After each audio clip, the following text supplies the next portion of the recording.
another Chupacabra sighting. So let's get into this Rzr check with my 2018 Rzr Turbo.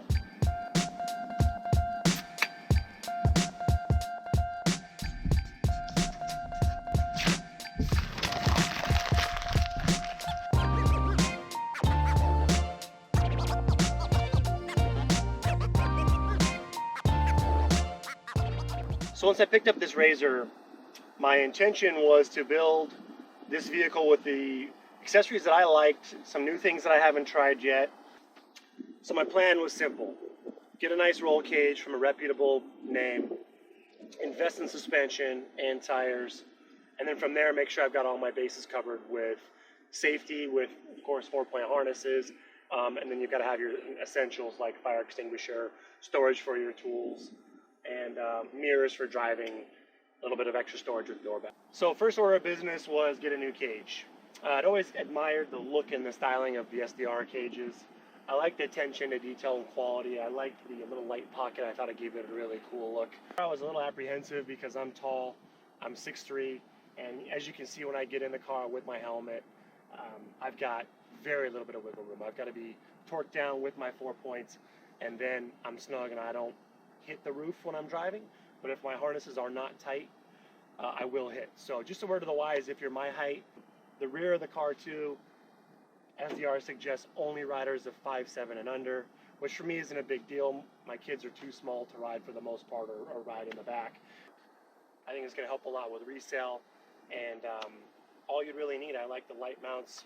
You know, I threw in 2 lighted whips. You know, of course it's fun to have your lighted whips for the dunes, like a little mood ring for your Rzr. Got one some kind of quick release, pop on with one hand if you need them to. I've got 2 5-footers, and I wired them up pretty easy. Before anybody rides in my Rzr, I want the 4-point harnesses. So I've had the 2-inch, I've had the 3-inch. I decided to go with the PRP 3-inch 4-point harnesses. They're really comfortable. Part of me wishes I would have gone with the little 2 inches in the rear for smaller riders or kids, that type of thing. I bought the DragonFire Pass-Throughs for my seats off Amazon. They're a pain in the ass to install, I'm not gonna lie. But once you get them done, you know, it was a budget idea of mine. Decided to go with the UTV giant doors. They're pretty good. They don't really rattle. One thing that really annoys me though is the rear door. The rubber molding falls off pretty easy, and then from there you slam it and it goes through, and it becomes a pain in the ass to open. So 150 bucks, yeah, you can't beat them. You know, part of me did want to spend the big money and get the nice SDR doors, would have matched the cage, and really taken the look of this thing to another level. I love how the nice SDR doors or Madigan doors have a nice flat look, makes the Rzr appear more like a sandrail. But you know, it wasn't in the cards. I knew I wanted to invest in suspension and nicer tires and some lighting, so decided to keep it cheap. It's easy, it's nice and cheap. You keep the stock graphics on, the whole look of the car kind of ties together easier. You don't have to really deal with it. Looks good enough for me, you know. It's not as clean as a custom wrap, like I've had a wolf wrap on my previous car, but that's the hard part too. You're spending money on a wrap, and the first thing I did, the first ride, I scratched it. So I'm on the fence about that. I'll have wraps in the future to promote my business, but you know, for this vehicle, I didn't want to get into the expensive doors and the wrap. Moving on to the wheels and tires. So the BFGs came out. I really wanted the BFGs. You know, I'm a big BF Goodrich fan. I've had them on multiple trucks. Heard great things about the 30-inch tire. When the 32 came out, I was really interested. At first I saw the price and I was scared, and I thought, no way.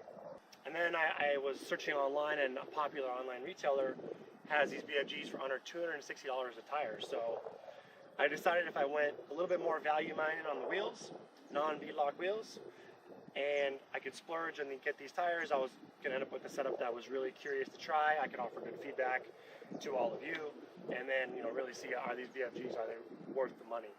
So I think for the money so far, I'm really liking them. I'm going to be doing a complete review compared to the IATP, compared to the Polaris crawler, Pro Armor crawlers that I've used, as well as the Mongrels. But paired up with these KMC wheels, I've got a 15x7 KMC wheel. I think I paid about $112 per wheel. Again, non-beadlock. And I decided to go with the 5.2 offset. I could definitely feel right away the steering precision was a lot better than the 4.3 offset wheels that I ran before. So my last car had a pretty heavy 22-pound beadlock, It was a Pro Armor, and they were a 4.3 offset. And when you paired those with a 41-pound Pro Armor crawler, 32-inch tire, it was definitely heavy. So I could feel a little more seat of the pants acceleration with this lighter weight non-beadlock KMC Machete wheel, as well as the 39-pound BFG tire. So not the lightest setup you can get, but from a complete wheel and tire package for the price, I'd say it's pretty hard to beat. So suspension. If you haven't seen it, I did a detailed review. Is spending $800 on a new spring kit for your side-by-side the best money you can spend? Yes, it is, and here's the proof.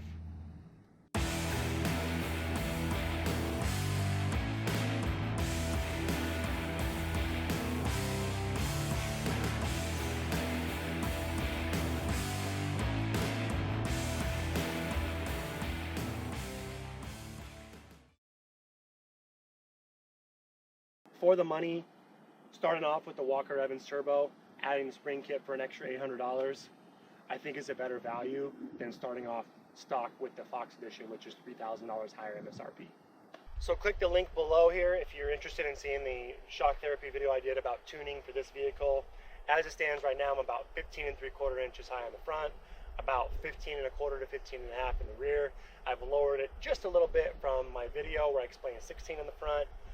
Just kind of playing with different settings because I got to ride in some other vehicles last weekend, some 72-inch wide vehicles that felt really stable. So I'm trying to lower my car a little bit to search for a little more of that stability in the fast turns.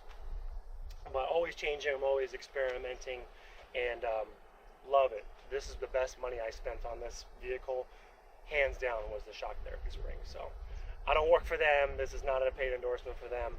Just to let you know, these guys know what they're talking about. They're near me, so they're in similar terrain. They race, they've done, they're out at Glamis all the time. They've got a lot of good data. I love their content on their YouTube channel. It convinced me to spend my money with them versus any other spring manufacturer, and I couldn't be happier, for sure. So for lighting, I've got a mixture of some high-end rigid lights as well as some value stuff. This is a Mictuning light bar, which is about $65 off Amazon. This Mictuning light bar works really good for what it is. I mean, it's under $70, but I've got a rigid light bar that I'm going to be comparing back to back, so stay tuned for that. There's going to be a video on that coming up here shortly. I started off with the rigid lighting with just the headlight kit, which replaces the stock headlights. I love the look of it. Significantly brighter, almost 3 times brighter than stock. I think stock is around 2,000 lumens. And I did a couple night rides with just those lights, and they work great, but I definitely would outrun those lights, even just running around in the desert. So I wanted to do a little bit more lighting. I added these D-series on the A-pillars. When I'm at Glamis, I really feel like I need a lot of lighting, or in the dunes, coral pink as well. I just don't really see as well at night. I should be wearing my reading glasses, I think, honestly. And I like getting more of the peripheral that the upper light bar can offer.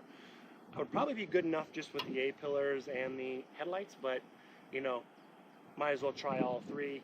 I'm always a little superstitious that there's a little bit more chance of things going wrong at night, or if something did go wrong at night, it would be more difficult or more drama. So I want to make sure I feel confident with my lighting. So stay tuned for the comparison of the 2 light bars, of a $60 light bar versus a $800 light bar, and we'll really see if it's worth the money. So of course I'm running Chupacabra side mirrors. We're able to come up with something that looks stylish, that's big, so guys that have utility side-by-sides like it, guys that have sport side-by-sides like it. When we were designing this mirror, we wanted something that had a lot of visibility for a utility type of guy, but also looked sporty enough to look cool on a Rzr. So we designed the mold with that in mind. Wanted to add a little bit of additional stiffness you see in the little mold design, but really this is just offering a good looking mirror at a value that looks good on a Rzr, looks good on an X3, looks good on a YXZ, and looks just as good on a Honda Pioneer. Moving on to the back of the vehicle, of course you've got to have some storage. I went with this Polaris Ogio soft bag. Not really happy with it. I wouldn't really recommend it. 2 reasons why. First off, you can't even pressure wash your Rzr without it soaking through and getting all of your contents wet. Then they start to stink. You got to dry everything off. Take it out of your Rzr altogether before you pressure wash it. Second reason is they use the lock and ride setup to secure it in the back of the bed. Well, you've got to really tighten the bottom of those bolts to keep that secure. I've had this thing come loose and almost come out of the back of my Rzr when I'm hitting whoops going up Oldsmobile Hill in Glamis, or just when I'm out running hard in some whoops high-speed desert areas. So it's a pain in the neck. You know, I really love the idea of the lock and ride is really good. You know, Polaris realized that a lot of accessories get sold in the dealership at the time of the sale. So part of the reason they developed the lock and ride system was to enable a lot of dealerships to quickly and easily throw on some parts so they can make the sale of those accessories. Are much harder to sell after you already purchased the unit. But the lock and ride washers for this particular application, with the amount of weight that I've got in there, with my tool pack, my bubba rope, extra belts, and a little, usually a small little cooler that I carry, is too much and it moves around. Another thing too, I'm always wanting to get that thing out of there when I wash the car off and get to my air box. I always make sure I clean my air filter. So for the cockpit, this is really simple. For my communications, I've just got a little rugged radios handheld. Works great. I use it on a couple trips. Some of the times I don't use it at all, but I've got it there when I need it. So of course, for the purpose of safety, I added a fire extinguisher. I went with this Max Out.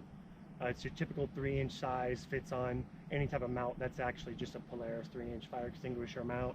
Had it mounted up there in a clean location. It's out of the way. It's got the quick release tab right on the front. Don't have much experience with it, but hopefully I never will. Just peace of mind, of course. Gotta have something like that just to be safe. Got the wife marking her territory with the little hair clip right there. So thanks everybody for watching. If you like this video, please like and subscribe, and we've got more content coming your way. Another Chupacabra sighting. I've never run across anything like this. Do you believe in the Chupacabra?